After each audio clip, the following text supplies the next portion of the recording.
Welcome to Founders Future, a podcast powered by Closers.io, where we dive into the journeys of innovative entrepreneurs and explore the road ahead of them and their companies. I'm your host, Olivia Sammons, and in each episode, we'll uncover the stories behind successful startups, the challenges faced along the way, and the strategies driving their future growth. Today, we're super excited to have George Smith, the founder and CEO of Be Different, joining us. George will be sharing more about his founding story and giving us a glimpse into plans for future growth. So let's jump straight into it. George, super excited to have you here. Thank you for Man, joining. I'm glad to be a part. I'm glad to be a part. I appreciate you for reaching out because it's actually funny. I actually told myself a week before you hit me up that I needed to get on some podcasts. Okay, I heard Yeah, it. yeah, I and heard your message. and then a week after, I got a DM from you, and you said, "You want to hop on the podcast?" I'm like, sure, because it Love was it. the week before, so it was that power of that manifestation. So it worked fast. It works fast. Yeah. I heard you speaking to me. So I love that. Let's dive into it. So take me back to the beginning of your journey, the beginning of your story. What was it that inspired you to start Be Different Coaching?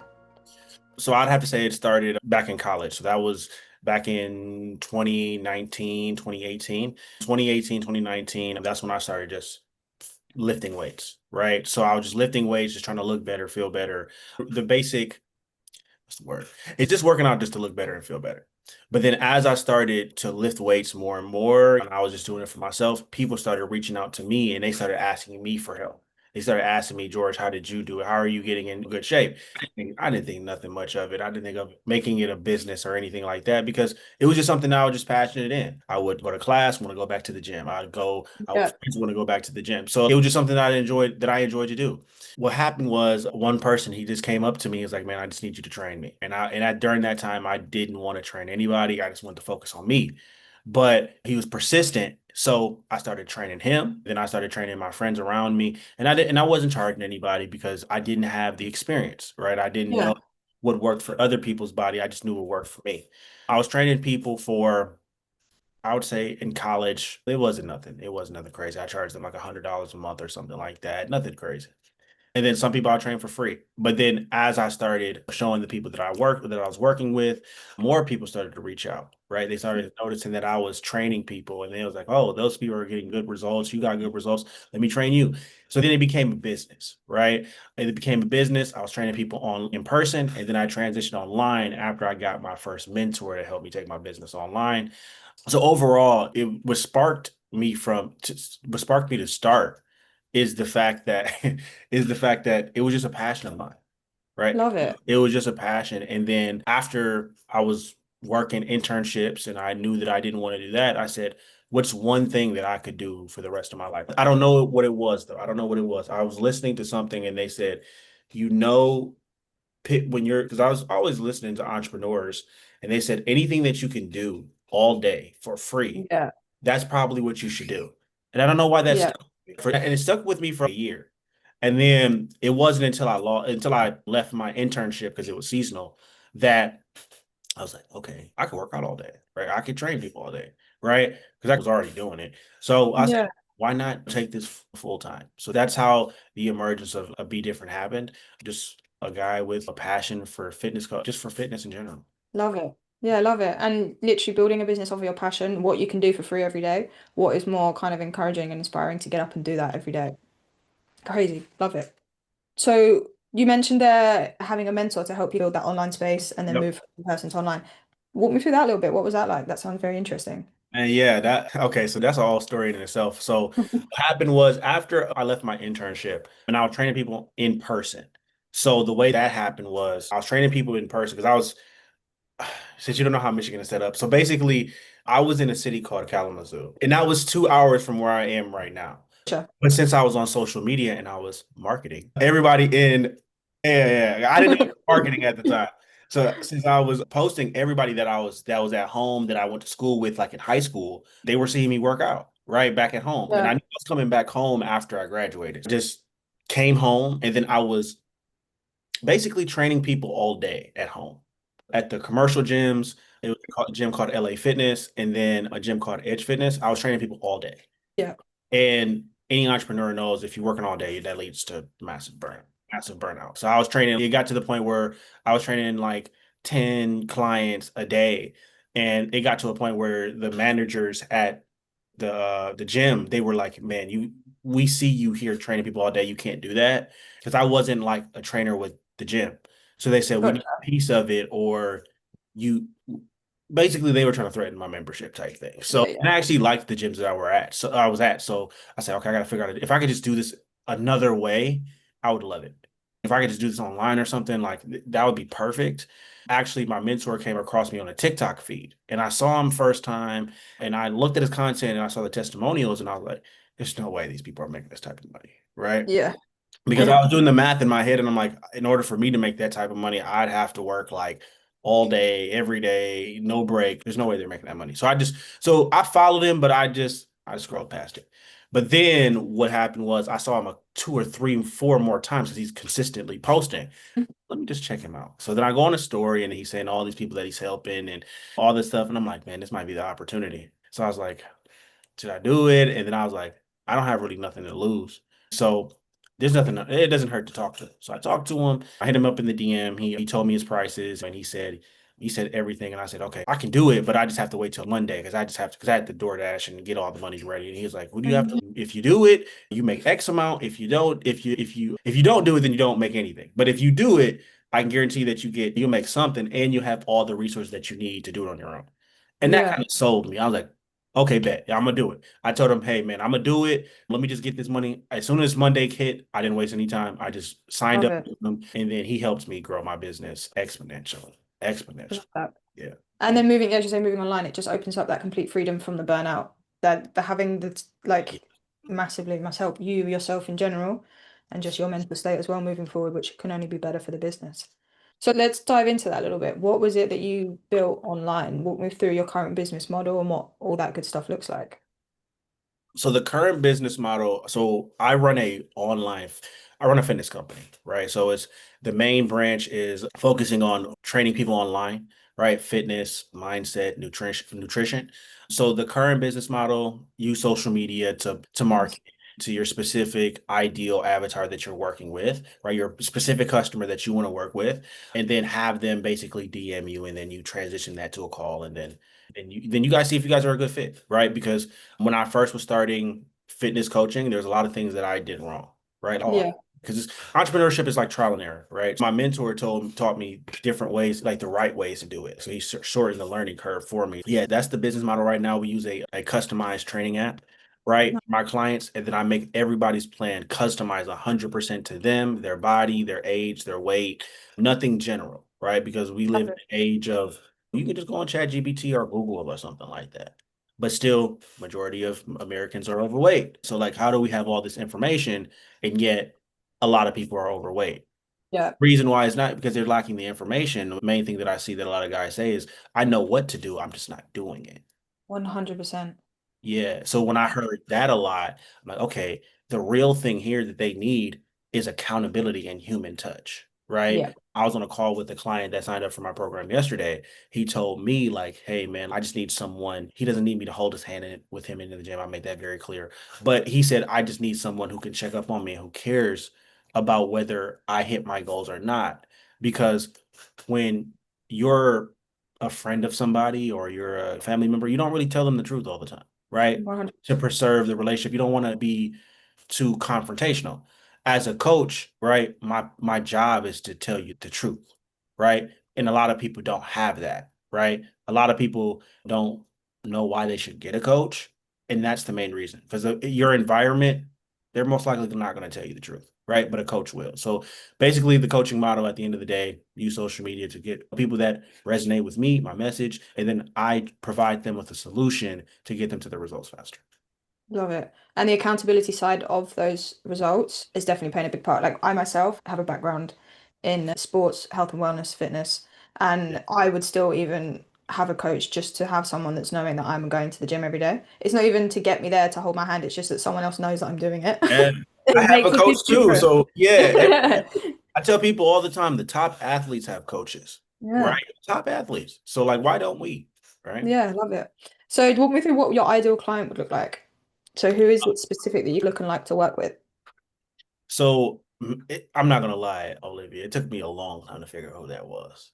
naturally also. It took me a long time. My ideal client that I am looking to work with is someone who is going to the gym, right? And they're putting in the work, right? I'm at a stage where I can't, if you can't even go to the gym and you can't even get up and work on yourself, I can't really help you because I'm online, right? So I can't force you into the gym. So the person that I want to work with is someone who is going to the gym day after day, right? And they're putting in the work, they're putting in the time, right? They're putting in the effort, but they're just not seeing the results they want to see, right? Yeah. So they're essentially wasting time and effort and just seeing little to no results. I want to be able to provide them with the game plan to get them to their goals, right? So that they Okay. don't feel like they're putting all this work for nothing, right? They're going to go to the gym regardless, but you they want to see a result, right? At the end of the day, everyone wants to go in, they want to get the body that they want, but they just may not have the knowledge to do it. They just don't know exactly what to eat, what not to eat, how much to eat. They might not just know how to target specific muscle groups. And the fact that they don't know that, it's a knowledge gap, right? Yep. And after a while, to take your body to the next level, you need to fill that knowledge gap to get the body that you want. Now, if you just want to be a little bit more active or you just want to be healthier, just keep on doing what you're doing. You'll crush that. But a lot of people are just finding out like that's not enough for me. I'm trying to work with the person like that's not enough for me. I want to take it to the next level. I want to see what my body it looks and feels like with abs or with definition or anything like that. So that would be the ideal work. Awesome. Yeah. So someone that's really ready to push themselves and take it to that top elite fitness level. I feel like that comes a lot with just being generally active. I feel like that's the stepping stones to being active, getting going, losing your weight. And then when you see that transition work, that next step really kicks in. I don't know if you find a lot of clients that have done that and then just really looking to jump after they've been stable for about a year and a half or Yep. so. Yeah. Yep. Awesome. And I'm going to come back to the air quotes marketing because we did mention it before. For the how are you getting on with that now? Have you learned any tricks since you've started out and moved through it? Yes, Okay, so I said marketing because I was just posting content. So I didn't know at the time it was like That market. I didn't know counts. the business right back then. So yeah, no, as far as the marketing and yeah, as far as I've learned a lot, right? I've learned a lot when it comes to coaching, building your brand. Everyone's talking about building your personal brand. That's very important. I've been actively posting and since 2018, 18 Nice. roughly. So, that trust bank for a long period amount of time, people have been watching me for years. So they have more trust with me. As far as the marketing goes, a consistent message, Yeah. right, that resonates with the person that you're trying to work with. At first, I was just posting anything. So there was no consistent message. There was just me just flexing, showing off. And that's not marketing. That's just being an influencer. Posting. Yeah, that's just being whatever. What I learned though is that you need a consistent message that talks to a specific person long enough for them to finally resonate with the message. Yeah. If I tell someone like, yeah, the average person thinks that just eating clean will get them the body they want.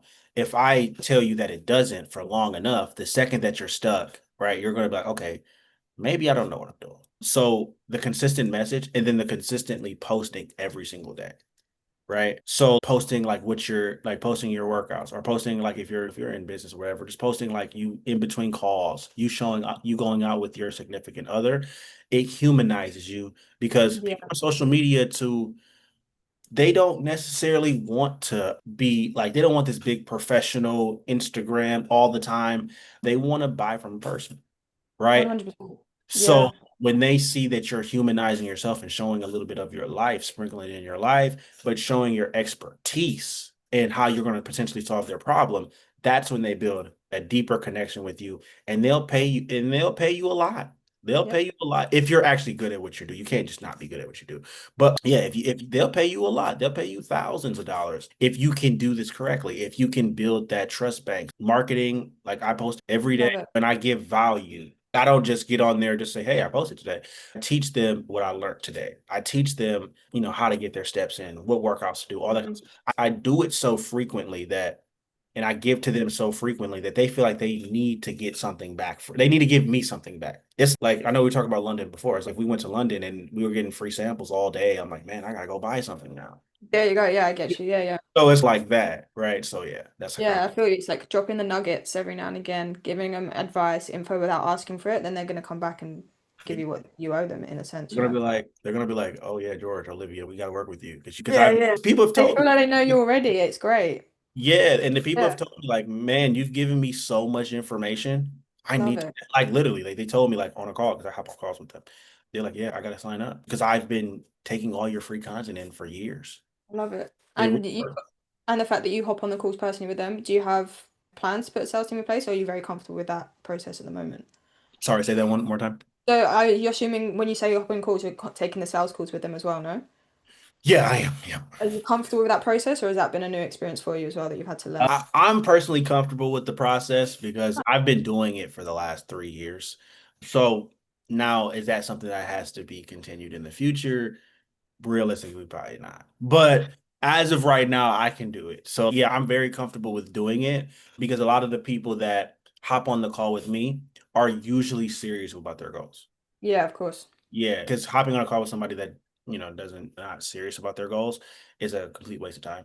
So that's something that my mentor helps me with, and then Yeah, teaching me how to structure the call and what to nice. say, and then it just comes down to repetition and objection handling. Yeah. Awesome. And then what do the next 12 months look like for you? Have you got any goals or targets in place that you're looking to achieve and reach? Yes. So definitely goals that I want to have is I do want to hop on more podcasts like this, right? So talking more about business, maybe fitness podcasts, because those are the two things that I'm most passionate about, right? I developed my passion for fitness and I developed a deep passion for business too. Love it. Hopping on more podcasts like this is definitely in the next something I want to do in the next 12 months. As far as business wise, I want to have over 100 active members in my coaching program before then, and then also get some merch from my clientele base. So having merchandise that they can wear at the gym Yeah. to represent the brand, to represent the like just basically also more marketing too. The yeah, the coaching program that they're in. Yeah. Aim over the next 12 months, me and my friend that I work with, we're looking to build something bigger than fitness. It's like a movement. It's like we're trying to, yes, we're going to get you in shape, but we want Nice. you to be a better father. We want you to be have more energy. We want you to be more productive in society. We want you to have more confidence to maybe voice your opinion more, whatever the case may be, whatever you're using it for. We want you to become a better person. And we want, Love it. and I want in the over the next 12 months, I want to cultivate a better group for my people that they can all network with each other, right? I want it to be where you can go into the group and you can network with somebody who's trying to do what you're trying to do. Yeah. Like, so if I want to get into real estate, I work with a lot of real estate people, right? So you can just go in the group chat and just message somebody and then they can help you get into real estate. That's my ultimate goal for the next 12 months. And then also as far as content and stuff like that, definitely getting the content better and get my name out there more. That's the main goal, right? Over the next 12 months, change more lives, post better content, make a better community for my client base. What do you feel like the biggest challenges in making that happen at the moment? The first thing that came to mind is time management Yeah. because I'm at a spot where I almost have to do it. I basically almost have to do everything. Client Yeah. acquisition, I gotta do client acquisition, client delivery, coaching calls, hop on the calls with people, shoot the content. So there's only so much time in the day. The biggest thing is going to be getting enough leverage, capital income, to be able to get the right people in place to take away from those tasks that may be a little too tedious for me, but take up a lot of my time. Right. So Mm-hmm. so that I can focus on, sorry about that. So that I can Yeah. focus on other things like content and stuff like that. So that's going to be Yeah. the main thing. Yeah. Is just having more time and time management. Yeah. Definitely. So a lot of founders, coaches that we speak to on the podcast, that is the thing. When you become a solopreneur and entrepreneur, your time is so expendable. It's like literally you don't have enough times in the day to do anything. So I don't like fully hats are being worn all over the place. You know what I mean? Man, yes. Um, There's only so much time and it's just you can't do everything. there we go. So we're gonna just to finish it off, I'm gonna shoot a couple of quick questions at you to pick your brain. What would be the best piece of advice that you've ever received about scaling a business? Scaling a business. The best piece of advice that I've received about scaling a business, I would say, man, that's a great question. I would say that it's delegate the things that you don't like to do to someone else, right? That are probably better than you. right? You want to focus on your zone of genius, right? Mine is coaching, teaching, content creation, and then scaling like the minuscule tasks to someone else. But if you're not at that income yet where you can do that, or you just don't have the skills to be able to teach someone how to do it, then you have to learn it yourself at such a high level so that when you teach it to somebody else, you can teach it to them in a kindergarten fashion. If I were to have another, because I haven't said it right now, you have to teach it to them like they're in preschool. If you can't break it down like step by step by step, shadow and show them what to do, then it's not going to work. Right. So as far as scaling a business, I'm not sure what kind of clientele base you have where prospect people that hop on the podcast, how much they're making and stuff like that. But if you want to make the five, the tens, the 20s, all that kind of stuff, it's going to require a team. Yeah, Eventually, at some point, as a solopreneur, you probably get to 20, 30, all those numbers, like have hundreds and 20, 200 clients on your own, but then client delivery takes a dip because you're working with so many people, you're focused on so many things, you're stretched so thin that definitely. something's going to take a hit. And then it's about, are you willing to take that hit? Right? Are Yeah. you willing to take those punches, basically? So 100%. Again, comes back to time management, avoiding the burnout, and just really knowing where you are and putting your efforts in the right place. Love it. And yeah. as a final question before we leave off, to any founders who are listening and are at the start of their journey, what advice would you give them moving forward? Any advice as far as for their business? Like, Or or business in general and themselves, think back to when you was literally 6 months into your journey. What advice would you like to receive at that point? man, I would tell myself the faster that you can accept that it's going to be hard, the faster you'll grow. Love it. Yeah. So I would Love just, it. I think that one thing during that time was I was trying to find like an easier way to do everything. I was trying to figure Yeah. out the most efficient way to do everything that I actually wasted a lot of time. And then, of course, my mentor helped me out with a lot of things too. So, like, he told me, but the faster that you can just accept the suck and go through the suck, the faster you get the goal. It's like almost like weightlifting, right? There's no efficient way to lift a weight. You're going to still be sore. Like, Yeah. can you stick through it, right? To build that muscle, right? So, that's what I would say. To any entrepreneur, just the faster that you can just be like, okay, this is going to be very uncomfortable, but I'm willing to go through that and I'm not willing to take any shortcuts for the next 2, 3, 4 months, right? And just stick to one process that I know works based off of what my mentor told me or whoever. So, Love it. Amazing. And with that is a wrap on another inspiring episode of Founders Future. George, thank you so much for joining me and sharing your journey and your story with us today. Where can people hit you up and reach out? they can reach out at George Gatsby 3. So GeorgeGatsby 3. Feel free to shoot me any messages. Ask me any questions about business. If any of you entrepreneurs want to get in shape, definitely I'll get you in shape. Definitely get in shape. It's going to help you transition the business. That's one thing that I forgot to say. So Yeah. yeah, accept the suck, but take care of your physical fitness because if you're a solopreneur, it all rides on you. So if your health is not there, you're not dialed in shape, just know that your level of success won't exceed your level of personal development. But yeah, you guys can hit me up at George Gatsby 3. George Gatsby. Love it. Love it. Thank you very much. Yeah. And to our listeners, if you enjoyed this episode, please don't forget to subscribe to Founders Future via wherever you listen to your favorite podcast. And if you are a business owner, specifically a coach, consultant, or agency owner, and you're really looking to scale your business and you want to enhance your sales and marketing efforts, visit closers.io to hop on a call with one of our team and discover how we were able to go from 0 to 30 million in less than 3 years. But until then, keep climbing and we will see you on the next one.